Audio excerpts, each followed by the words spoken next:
Hi guys, आज हम करेंगे एक्सरसाइज 13.1 का क्वेश्चन नंबर 9। ये लास्ट क्वेश्चन हमारा रिमेनिंग रह गया था। देखते क्या दिया क्वेश्चन में। A wooden article was made by, मतलब एक लकड़ी का आर्टिकल बना हुआ है। आर्टिकल मतलब आप ऑब्जेक्ट भी बोल सकते हो इसको। एक लकड़ी का ऑब्जेक्ट है जो बना हुआ है by scooping out a hemisphere from each end of a solid cylinder, मतलब एक सॉलिड सिलेंडर के दोनों एंड से दो हेमिस्फीयर निकाल कर या खोद कर एक लकड़ी का आर्टिकल मतलब एक लकड़ी का ऑब्जेक्ट बना हुआ है। ठीक है, अस शोन इन फिगर 13.11। नाउ तो हम देखते हैं इस फिगर में। देखिए यहाँ पर फिगर में ये एक सिलेंडर है। इसके दोनों एंड से, टॉप और बॉटम दोनों एंड से दो हेमिस्फीयर खोद कर या कट करके निकाले हैं। ठीक है, और यहाँ पर एक लकड़ी का ऑब्जेक्ट बनाया है। ठीक है, जिसे हम लकड़ी का आर्टिकल बोल रहे हैं, वुडन आर्टिकल। ठीक है, तो हम भी इसमें से दो हेमिस्फीयर इसके दोनों एंड से निकाल कर अलग कर देते हैं। तो देखिए यहाँ पर आप, ये मैंने इसके दोनों हेमिस्फीयर यहाँ से निकाले और इसे अलग कर दिए।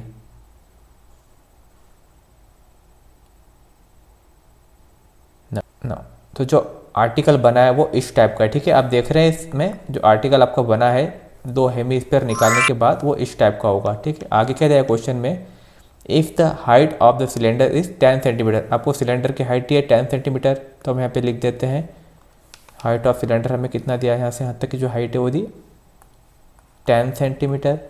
देन और क्या दिया हुआ है हमें, and it's base is of radius 3.5 centimetre. जो इसका बेस था सिलेंडर का, जिसे हमें काट के अलग कर दिया है, उसका यहाँ पे हमें रेडियस दिए 3.5 सेंटीमीटर, मतलब यहाँ से लेके यहाँ तक डिस्टेंस हमें दिए 3.5 सेंटीमीटर।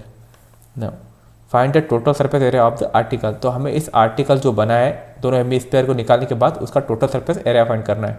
तो आप देखिए इस डायग्राम में हम इसे लेफ्ट और राइट देखेंगे तो एक सिलेंडर का कर्व सरफेस एरिया ही दिख रहा है और इसमें तो कुछ भी कट हुआ ही नहीं है। तो एक तो हमें यहाँ पे फाइंड करना पड़ेगा curve surface area of cylinder.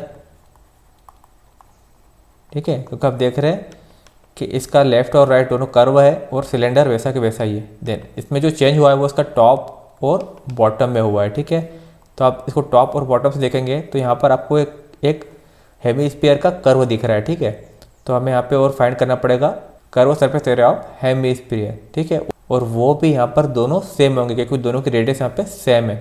तो हम यहाँ लिख सकते हैं कि curve surface area of two hemisphere.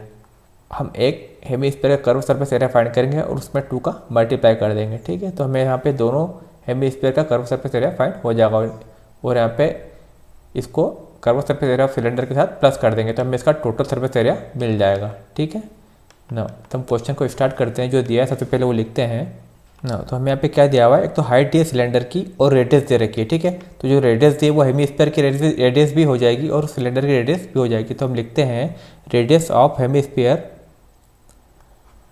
Radius of hemispherical part. ठीक है, जो हेमिस्फेरिकल पार्ट है उसकी रेडियस किसके इक्वल होगी, हम बोल सकते हैं जो इसकी रेडियस होगी वो इक्वल होगी रेडियस ऑफ सिलेंड्रिकल पार्ट। ठीक है, तो यहाँ लिख देते हैं रेडियस ऑफ सिलेंड्रिकल पार्ट, क्योंकि दोनों की रेडियस इक्वल है। इसको हम आर से डिनोट करते हैं तो आर इक्वल टू कितनी हो गई, रेडियस हमको दिए 3.5 सेंटीमीटर, तो लिख दिया 3.5। अगर पॉइंट हटाएंगे तो अपन में क्या हो जाएगा 10, देन 5 से कैंसिल करते हैं इसको, 5 से 1 जा 35 और 5 2 जा 10, तो रेडियस हो गई 7/2 सेंटीमीटर। ठीक है, नाउ इसके बाद हमें क्या दिए, हाइट दे रखी है सिलेंडर की, तो लिखते हैं height of cylinder, height of cylinder कितनी दी है हमें 10 सेंटीमीटर। ठीक है, तो लिख देते हैं यहाँ पे 10 सेंटीमीटर। नाउ फाइंड कर रहे हैं हमें total surface area of the article, मतलब जब हमने दोनों से हेमिस्फीयर को अलग कर लिया और ये जो आर्टिकल बना है इसका हमें टोटल सरफेस एरिया यहाँ पे फाइंड करना है। तो हम लिखते हैं total surface area of article, total surface area of article किसके इक्वल होगा ये, एक तो curve surface area of cylindrical part, तो हम लिख देते हैं CSA curve surface area of cylindrical part, cylindrical part plus साथ में ये दोनों हेमिस्फीयर के कर्व सरफेस एरिया के बराबर ही होगा, तो हम लिख सकते हैं curve surface area of two hemisphere. C S A curve surface area of two hemispherical part.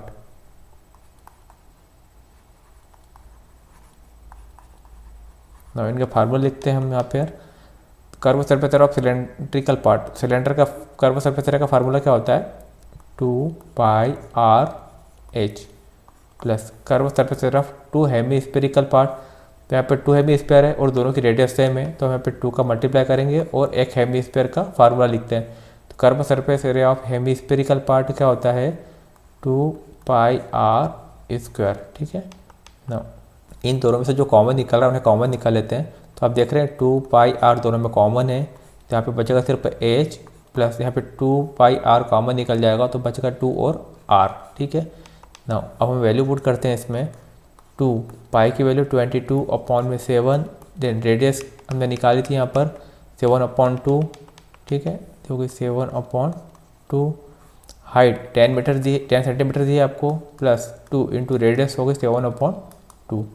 जो कैंसिल हो रहा है उन्हें कैंसिल कर देते हैं यहाँ पे। 2 से ये 2 कैंसिल हो गया, 7 से 7 कैंसिल हो गया, ये 2 से ये 2 कैंसिल हो गया। जो बचा उन्हें लिख लेते हैं हम।